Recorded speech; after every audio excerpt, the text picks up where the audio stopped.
Bom dia, boa tarde, boa noite para você que me assiste. Eu sou o Rodrigo Mendonça Marques e aqui continuaremos o nosso estudo da Lei 8.212 de 1991, a lei que gere sobre a Seguridade Social. Continuando a partir do capítulo 11 da prova de inexistência de débito. São artigos, ou melhor, é um capítulo que na última prova da Fundação Carlos Chagas não foi exigido, mas faz parte aqui da nossa lei, então vamos estudá-lo. Se caso sair no edital que esse capítulo não entra como parte do estudo, como parte do conteúdo para a prova, aí tudo bem, mas até lá estaremos preparados, tá ok? Artigo 47. É exigida certidão negativa de débito, a CND, fornecida pelo órgão competente nos seguintes casos, vamos lá: da empresa, na linha A, na contratação com o poder público e no recebimento de benefícios ou incentivo fiscal ou creditício concedido por ele. Ou seja, para a empresa receber esse tipo de benefício citado aí na linha, ela não pode estar em débito, ela não pode, inclusive nos termos da Seguridade Social, estar em débito com o Estado, tá ok? A linha B, na alienação ou oneração de qualquer título de bem imóvel ou direito a ele relativo, aplica-se o mesmo caso. Na linha C, na alienação ou oneração a qualquer título de bem imóvel a partir superior a 2.500.000 cruzeiros, incorporado ao ativo permanente da empresa. Mais importante do que converter esse valor, gente, é entender que na alienação ou oneração de imóveis de grande valor, porque é aí que a CESF pode atuar na prova, a empresa também vai estar impossibilitada de fazer essa operação se tiver em débito, se não provar a inexistência de débito, ok? E na linha D, no registro ou arquivamento no órgão próprio do ato relativo à baixa redução do capital de firma individual, redução de capital social, cisão total ou parcial, transformação ou extinção de entidade ou sociedade comercial ou civil e transferência de controle de cotas de sociedade de responsabilidade limitada. Ou seja, a empresa ela não pode decretar falência ela não pode fechar ou repassar o seu patrimônio em débito com a União, ok? 2. Do proprietário da pessoa física ou jurídica de obra de construção civil, quando de sua averbação no registro de imóveis, salvo no caso do inciso 8 do artigo 30. Artigo 30 é aquele que rege sobre a arrecadação e recolhimento das contribuições lá de outras importâncias que são devidas à Seguridade Social. A gente viu isso, acho que há 2 aulas atrás.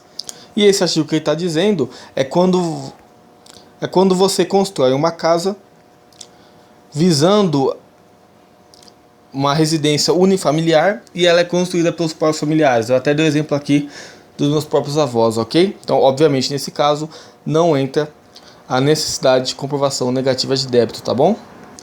Parágrafo 1º. A prova de inexistência de débito deve ser exigida da empresa em relação a todas as suas dependências, estabelecimentos e obras de construção civil, independentemente do local onde se encontrem, ressalvado aos órgãos competentes ao direito de cobrança de qualquer débito apurado posteriormente.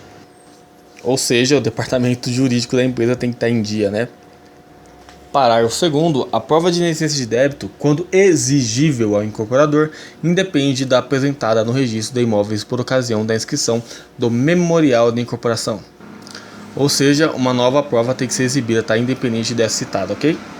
Parágrafo 3º. Fica dispensada a transcrição em instrumento público particular do inteiro teor do documento comprobatório da inexistência de débito, bastando a referência ao seu número de série e data de emissão, bem como a guarda do documento comprobatório à disposição dos órgãos competentes. Ou seja, cabe à empresa guardar o documento e ter em mãos o número de série e sua data de emissão, ok? Isso já basta como documento comprobatório. Evidentemente que se for feita uma consulta, ela tem que ter o documento em mãos.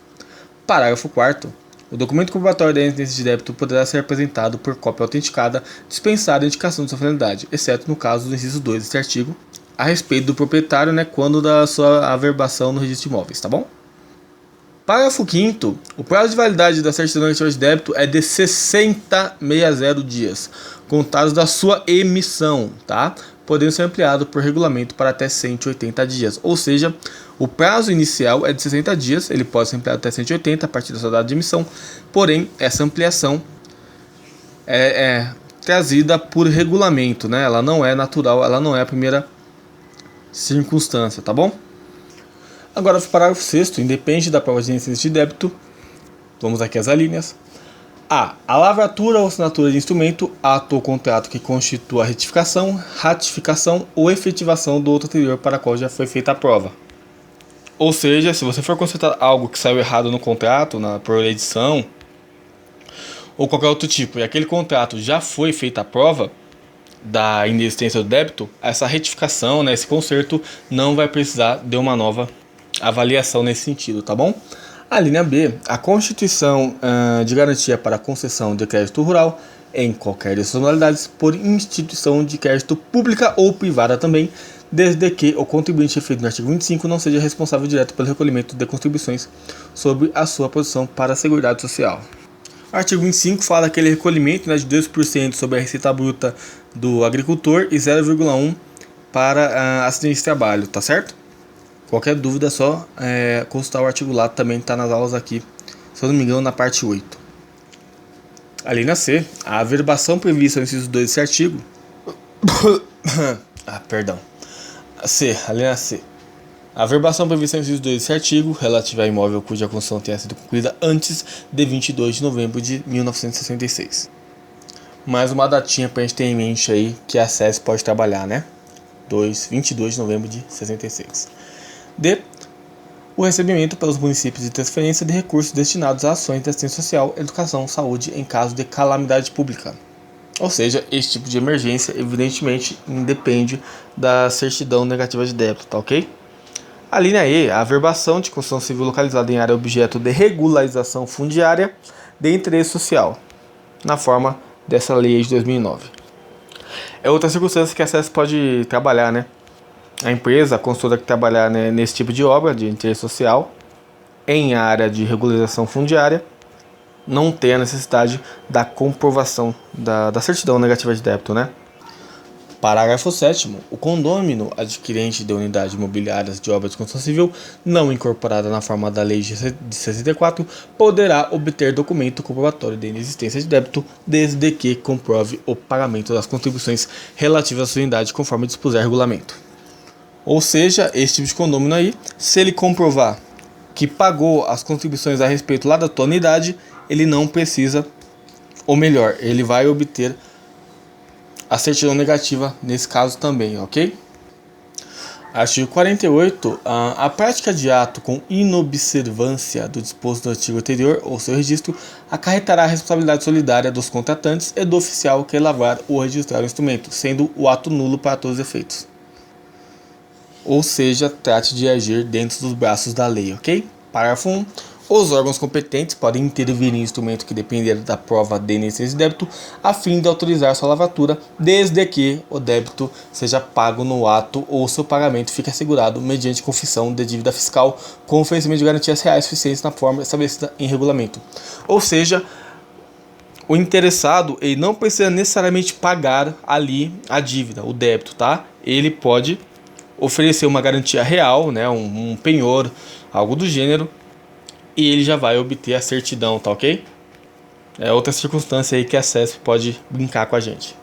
Parágrafo 2º. Em se tratando de alienação de bens do ativo da empresa em regime de liquidação extrajudicial, visando a obtenção de recursos necessários ao pagamento dos credores, independentemente do pagamento ou da confissão da dívida fiscal, o INSS poderá autorizar a lavratura do respectivo instrumento, desde que o valor do crédito previdenciário conste regularmente do quadro geral de credores, observada a ordem de preferência legal.